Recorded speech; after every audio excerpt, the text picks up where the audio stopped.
கோவை அவிநாசி சாலை மேம்பாலத்தில் ரூபாய் 3 கோடி கண்காணிப்பு கேமராக்கள் 44 இடங்களில் பொருத்தப்படுகிறது. கோவை அவிநாசி சாலை மேம்பாலத்தில் ரூபாய் 3 கோடி செலவில் 44 இடங்களில் விரைவில் கண்காணிப்பு கேமரா பொருத்தப்பட உள்ளதாக அதிகாரிகள் தகவல் தெரிவித்துள்ளனர். கோவை அவிநாசி சாலையில் கோல்டுவின்ஸ் முதல் உப்பிலிப்பாளையம் வரை ரூபாய் 1790 கோடியில் ஜிடி நாயுடு மேம்பாலம் அமைக்கப்பட்டு போக்குவரத்து நடைபெற்று வருகிறது. மேம்பாலம் திறக்கப்பட்டதும் சில நாட்களிலேயே அதிவேகமாக சென்ற ஒரு கார் கோல்டுவின்ஸ் பகுதியில் இறங்கும் தளத்தில் இருந்து சாலையில் செல்லும்போது லாரி மீது மோதி 3 பேர் உயிரிழந்தனர். இதைத் தொடர்ந்து மேம்பாலத்தில் கண்காணிப்பு கேமராக்கள், வேக தடுப்பு அமைப்புகள் வைக்க கோரிக்கை விடுக்கப்பட்டது. இதையொட்டி மேம்பாலத்தில் வேக தடுப்புகள், வழிகாட்டி தகவல் பல வகைகள் அமைக்கப்பட்டுள்ளன. இந்நிலையில் மேம்பாலத்தில் இரவில் பதிவு செய்யக்கூடிய AI தொழில்நுட்ப வசதி உள்ள கண்காணிப்பு கேமராக்கள் பொருத்தப்பட உள்ளன.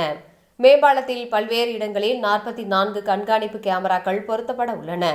AI தொழில்நுட்பத்துடன் கூடிய இந்த கேமரா அதிவேகமாக செல்லும் வாகனங்களை இரவிலும் பதிவு செய்யும் புகைப்படத்துடன் சம்பந்தப்பட்டவர்களின் செல்போன்களுக்கும் தகவல் அனுப்பும் வகையில் இந்த கேமராக்கள் செயல்படும். மேலும் போக்குவரத்து விதிமுறைகள் மீறிய வாகனங்களின் அபராதம் விதிக்கப்பட விவரங்களும் இடம்பெறும். டிஜிட்டல் டிவி திரைகளும் 17 இடங்களில் வைக்கப்படும். அனைத்து பணிகளும் ரூபாய் 3 கோடி செலவில் செய்யப்படும். இதற்கான ஒப்பந்த பணிகள் ஒரு சில நாட்களில் முடிவு செய்யப்பட்டு விரைவில் பணிகள் தொடங்கப்படும்.